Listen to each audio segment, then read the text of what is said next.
حضرت عمر سے مذاق کرنے کا انجام کیا ہوا؟ حضرت عمر نے ایک شخص سے پوچھا تمہارا اور تمہارے والد کا کیا نام ہے؟ تو اس شخص نے کہا میرا نام چنگاری ہے اور میرے باپ کا نام شعلہ ہے، میرے قبیلے کا نام آگ ہے، میرے گاؤں کا نام گرمی ہے۔ حضرت عمر فاروق نے کہا اے شخص تو اپنے گھر جا۔ جب وہ گھر پہنچا اس کی چیخیں نکل گئیں۔ بسم اللہ الرحمن الرحیم۔ حضرت عمر بن خطاب کی خلافت ہر پہلو سے مثالی تھی۔ ہر معاملے میں خلیفہ راشد اپنے آپ کو جواب دہ اور ذمہ دار گردانتے تھے اور رعایا کی ہر صورت کا خیال رکھتے تھے۔ نظم حکومت مضبوط بنیادوں پر قائم تھا، ادارے منظم تھے، مواصلات کا نظام بہترین تھا، راستے محفوظ اور بہترین انداز میں بنائے گئے تھے۔ مصر اور مدینہ کا فاصلہ خاصا طویل تھا مگر حضرت عمر رضی اللہ تعالی عنہ کے دور اندیش ذہن نے یہ فاصلہ پاٹ دیا۔ وہ اس طرح کہ مصر سے غلہ لانے کے لیے بحری جہاز استعمال کیے، جہازوں کے ذریعے غلہ جار کی بندرگاہ تک لایا جاتا، وہاں سے پھر اونٹوں پر لاد کر محفوظ راستے کے ذریعے ایک دن اور ایک رات میں کارواں مدینہ پہنچ جاتا تھا۔ جار بحر احمر پر بندرگاہ تھی۔ حضرت عمر رضی اللہ تعالی عنہ سے قبل مصر سے حجاز تک سارا سفر صحرا اور خشکی کے ذریعے ہوتا تھا، جو بڑا تکلیف دہ اور خطرات سے گھرا رہتا اور اس میں کافی مدت بھی لگتی تھی۔ حاجت مندوں کے لیے حضرت عمر رضی اللہ تعالی عنہ کا دروازہ ہر وقت کھلا رہتا تھا۔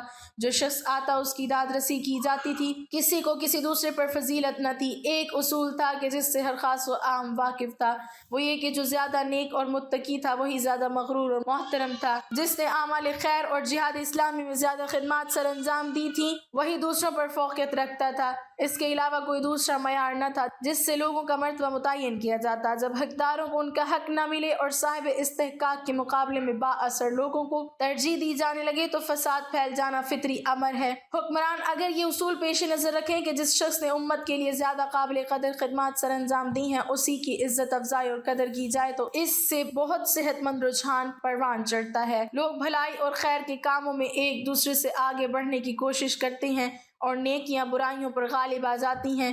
جرید بن حازم بن حسن سے مروی ہے کچھ لوگ امیر المومنین عمر بن خطاب کے دروازے پر آئے، ان میں اصحاب بدر بھی تھے اور شیوخ قریش بھی۔ ان لوگوں نے اندر آنے کی اجازت مانگی۔ اصحاب بدر میں سے سہیب، خباب، عمار اور بلال کو اندر آنے کی اجازت مل گئی، جبکہ ابو سفیان، حارث بن حشام اور سہیل بن عمرو کو باہر انتظار کرنا پڑا۔ یہ سبھی بزرگ فتح مکہ کے بعد مسلمان ہوئے تھے۔ اس صورتحال کو دیکھ کر ابو سفیان نے کہا آج کے دن سے زیادہ میں نے اپنے بے قدری کبھی نہ دیکھی تھی۔ رؤسائے قریش باہر بیٹھے ہیں اور غلاموں کو اندر بلا لیا گیا ہے۔ یہ سن کر سہیل بن عمرو نے کہا اے سرداران قریش، میں نے آپ کے چہروں پر ناراضگی کے آثار دیکھ لیے ہیں، اگر غصہ کرنا ہے تو اپنے آپ پر کریں۔ سارے لوگوں کے سامنے اسلام کی دعوت پیش کی گئی تھی اور آپ کو بھی مخاطب کیا گیا تھا۔ وہ لوگ جلدی سے آگے بڑھے اور آپ پیچھے رہ گئے۔ آپ کو اس دروازے سے ان کا پہلے داخل ہونا ناگوار گزر رہا ہے۔ خدا کی قسم یہ تو کوئی بات نہیں، وہ تو اپنے درجات کی بلندی میں آپ سے اتنے آگے بڑھ گئے ہیں کہ اگر آپ اس کا احساس کریں تو اپنی محرومی پر کف افسوس ملتے رہ جائیں۔ پھر مزید کہا اے لوگوں، یہ سب اللہ کی راہ میں جہاد اور سبقت اسلام کی وجہ سے آپ سے آگے بڑھ گئے ہیں۔ اب آپ کے لیے ایک ہی راستہ ہے کہ تلافی مافات کر سکیں اور وہ جہاد کا راستہ ہے۔ شاید اللہ تعالیٰ آپ کو شہادت کا رتبہ عطا کر کے آپ کے درجات بلند فرما دے۔ حضرت سہیل اس کے بعد اسلامی لشکروں کے ساتھ شام میں جا شامل ہوئے اور میدان جہاد میں شہادت پائی۔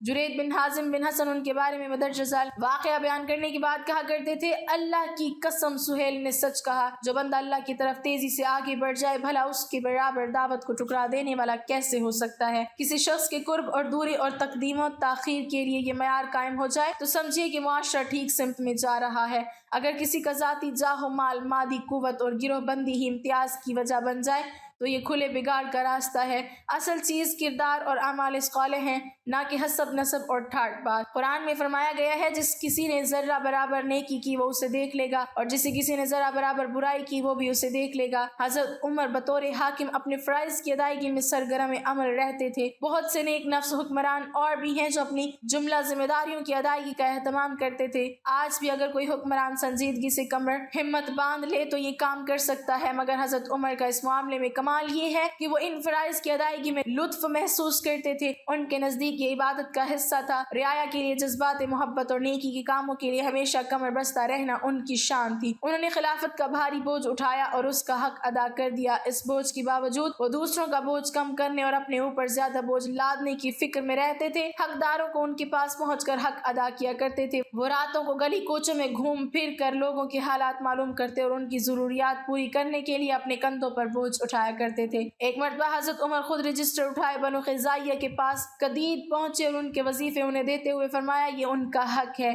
انہیں اپنا یہ حق وصول کر کے اتنی خوشی نہیں ہوئی ہوگی جتنی مجھے ادا کر کے ہو رہی ہے۔ تم لوگ میری تعریف نہ کرو، میں نے کیا تیر مارا ہے، میں نے بس اپنا فرض ادا کیا ہے۔ ایک دن امیر المومنین حضرت عمر فاروق اعظم رضی اللہ تعالیٰ عنہ نے ایک شخص سے دریافت کیا کہ تمہارا نام اور تمہارے والد کا نام اور پتہ کیا ہے؟ تو اس شخص نے کہا میرا نام جمرہ یعنی چنگاری ہے، اور میرے والد کا نام شہاب یعنی شعلہ ہے، اور میرے قبیلے کا نام ہرہ یعنی آگ ہے، اور میرے گاؤں کا نام گرمی ہے۔ آپ نے پوچھا کہ گرمی والا گاؤں کہاں ہے؟ تو اس شخص نے کہا یعنی شعلہ والی جگہ میں۔ یہ سب سننے کے بعد حضرت عمر فاروق اعظم رضی اللہ تعالیٰ عنہ نے فرمایا اے شخص اپنے گھر جا اور گھر والوں کی خبر لے کہ تیرے سب گھر والے آگ میں جل کر مر چکے ہیں اور تیرا گھر جل کر تباہ و برباد ہو چکا ہے۔ وہ شخص گھر گیا تو دیکھا کہ واقعی گھر میں آگ لگی ہوئی ہے اور گھر کے تمام لوگ جل کر مر چکے ہیں۔ اللہ تعالیٰ نے عمر فاروق اعظم کی بات کو سچ فرما دیا کہ وہ شخص اپنے الفاظ سے عمر فاروق اعظم کی شان میں گستاخی کر رہا تھا تو اس کا انجام برا ہو گیا۔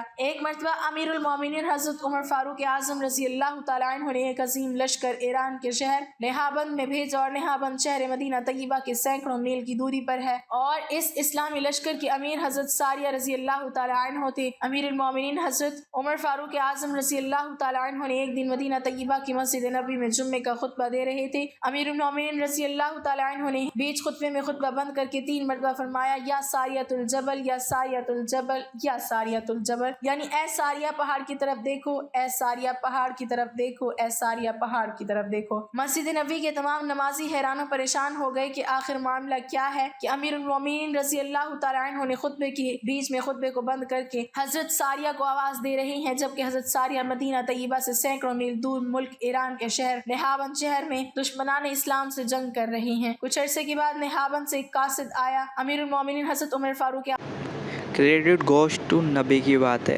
Handle in the description provide. Yes, I am forgetted previous videos to credit. Whole credit in the video.